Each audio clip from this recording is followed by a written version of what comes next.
विदेशी आक्रांता मुगल, जिन्होंने बड़ी संख्या में हमारे धर्मस्थलों को तोड़ा, हमारे पूजा कर्मकांड, पूज्य संतों, मान्यताओं को छिन्न भिन्न करके, उसको अपमानित करके, कलंकित करने की कोशिश करी। अब भी समय है मुस्लिम समाज को उन आक्रांताओं को साथ देने के बजाय भारत का, भारतवासियों को साथ देना चाहिए। बांग्लादेश में जिस तरह से अगस्त के बाद से हजारों हमले हिंदू समाज के ऊपर हुए, ये बेहद निंदनीय, शर्मनाक और संपूर्ण विश्व बिरादरी के लिए एक चुनौती है। ये महाकुंभ है सामाजिक समरसता, विश्व बंधुत्व और राष्ट्रीय एकात्मता का एक बहुत बड़ा उदाहरण है।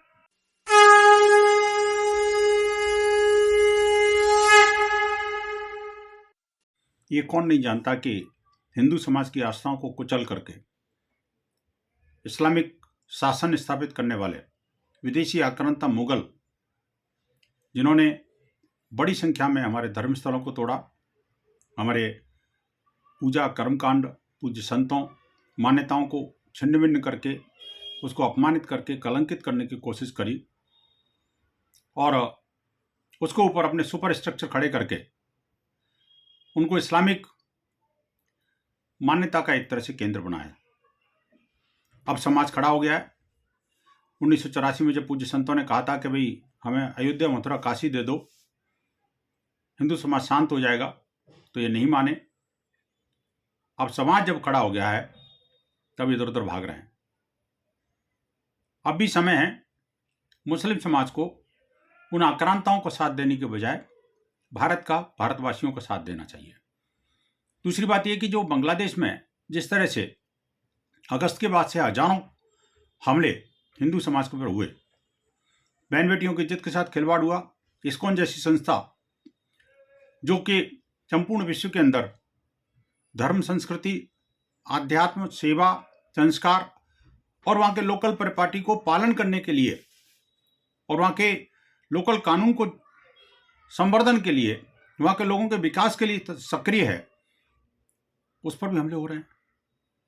उसके पूज्य संत पर फर्जी केस लगा करके उनको जेल में डाला गया है। ये बेहद निंदनीय, शर्मनाक और संपूर्ण विश्व बिरादरी के लिए एक चुनौती है। अब संपूर्ण भारत को और साथ में विश्व समुदाय को खड़ा होकर के उसका प्रतिकार करना चाहिए।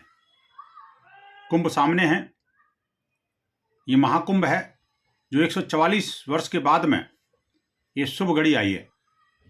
सामाजिक समरसता, विश्व बंधुत्व और राष्ट्रीय एकात्मता का एक बहुत बड़ा उदाहरण है।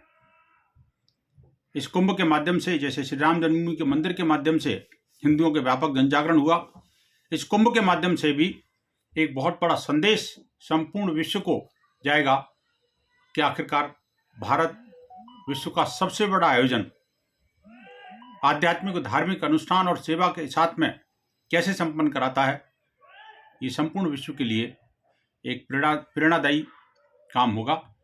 शुभकामनाएं। जय श्री राम।